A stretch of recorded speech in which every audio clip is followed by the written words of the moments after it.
students, today is my video for those students who are still confused कि ma'am हम लोग PT writing में good scores कैसे achieve कर सकते हैं। सो परेशान होने की ज़रूरत नहीं है। I will give you some tips and tricks जिसको फॉलो करके आप अपने पीटी के रिटन में स्पेशली राइटिंग में आप स्कोर गुड अचीव कर सकते हैं, लाइक 90 स्कोर आप अचीव कर सकते हैं। So stay tune. Okay, so let's discuss about the first part. The very first part is summarise the written text. इस पार्ट में स्टूडेंट ने अपने वो एक टेक्स्ट गिवन होता है, उसने उसको समराइज करना होता है। तो स्टूडेंट को चाहिए कि वो वर्ड लिमिट ना एक्सीड करे। Suppose to write in between 60, 65 till 70 words only. Many of students are concerning about ma'am template available नहीं है, टेम्पलेट अब हमारा फॉलो नहीं हो रहा है, या टेम्पलेट में कोई चेंजिंग आ गई है। Template is there but the due to human interference आपके मार्क्स इस बिहाफ पे करते हैं कि जब आप टोटली टेम्पलेट पे रिलाई करते हैं। You are not suppose to totally rely on the template, you are suppose to do the content, focus on content and write in your own wording. Okay, you have to perform according to your grammar, according to your vocabulary, and that's all. So you are not supposed to just rely on the template given words. So in summarized text student ने क्या करना है, word limit को arrange रखना है अपना 70 word से आपका exceed ना हो within the time। और सबसे पहले अपने टाइम को भी माइंड में रखना है कि आपका टाइम लिमिट क्या है और आपने उसके अंदर कितने वर्ड्स आपने लिखने हैं। उसके बाद नेक्स्ट आता है आपने कंटेंट को अपने एक अरेंज फॉर्म में लेके चलना है। और द लास्ट थिंग इज कि स्टूडेंट ने अपने जो वर्डिंग है अगर वो रेपिटेटिवली चेंज करे तो that will be the much efficient way of getting good grades. अगर स्टूडेंट सेम वर्ड्स के साथ प्रोसीड करेगा तो उसको इतना अच्छा इंप्रेशन नहीं पड़ेगा। आपने क्या करना है, आपने कनेक्टर्स ऐड करने हैं। Join 2 or 3 sentences with the help of connector. और लाइक अगर आपने फर्स्ट लाइन में कनेक्टर ऐड किया और ज्वाइन किए 2 और 3 सेंटेंसेस को, तो लेटर आप 2 और 3 लाइन स्किप करके फिर कनेक्टर ऐड करें। So it will give the good impression to your examiner.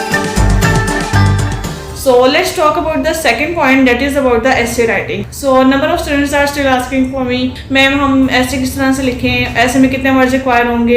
Word limit is same, you are supposed to write over 250 words or 250 to 300 in the limited time। और ये बहुत सारे students जो हैं इस चीज़ को गलती इस चीज़ की कर लेते हैं कि स्टूडेंट समझते हैं कि अगर वो एक्स्ट्रा ऑर्डिनरी लिखेंगे तो उनको एक्स्ट्रा ऑर्डिनरी मार्क्स मिलेंगे। बिल्कुल ऐसा नहीं है। You are supposed to stay concerned about your content. You are writing regarding or related to your topic or you are just writing extra words to get extra marks। दो अलग चीज़ें हैं, ये बहुत ज़्यादा मैटर करती हैं। आपने इस चीज़ का खास ख्याल रखना है। ऐसे में आपने एक्सप्लेनेशन, एग्जाम्पल्स और रीजनिंग तीनों आपने चीज़ें साथ साथ लेके चलनी है। द टॉपिक आपने उसको एक्सप्लेन करना है, उसकी रीजनिंग देनी है और उससे रिलेटेड एग्जाम्पल्स भी देनी है। You are not suppose to take withdraw from the topic to just extend your word limit और just extend your writing material. So stay focused regarding that. और फिर से वही बात दोहराऊंगी यहाँ पर, content is same important over there. आपने स्टूडेंट ने ऐसे लिखते हुए मेजर मिस्टेक्स उनकी ये होती है कि वो कंटेंट से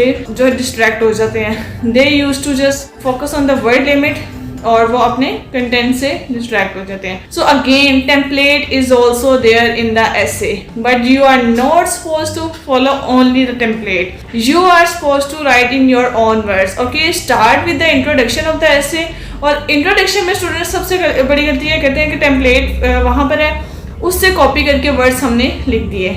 you are not suppose to do that, you are suppose to write in your own words. Specially अगर आपने टेम्पलेट के वर्ड्स यूज़ करके आपने इंट्रोडक्शन का पैराग्राफ लिख लिया और फर्दर बॉडी पैराग्राफ में आपने अपना जो है उसको कम्प्रीहेंड किया कंटेंट के अकॉर्डिंग, तो अगर एग्जामिनर ने उसको फर्स्ट आपका पैराग्राफ रीड किया और उसको ये फील आई कि आपने सिर्फ टेम्पलेट को फॉलो किया, so you will get 0 mark. So don't do that mistake. इस मिस्टेक को अवॉइड करें और आपने क्या करना है कि इंट्रोडक्शन पैराग्राफ में ट्राई करें as much as you can to interpret in your own words in your by using your own vocabulary and grammar etc. And the last thing is about the summarize spoken text. जी हाँ, इस last part में students को summarize spoken text को attempt करना होता है। यहाँ पर भी टेम्पलेट भी मौजूद होता है, लेकिन स्टूडेंट ने टोटली टेम्पलेट पे रिलाई नहीं करना। Although template is there to give you a broad map but you are not suppose to just take over there. आपने अपने कंटेंट को अपने वर्ड्स में एक्सप्लेन करना है और वर्ड लिमिट का खास ख्याल रखना है। You are suppose to write only 60 to 65 words in the summarise spoken text. So these tips will help you to get 90% score in your PTE writing test.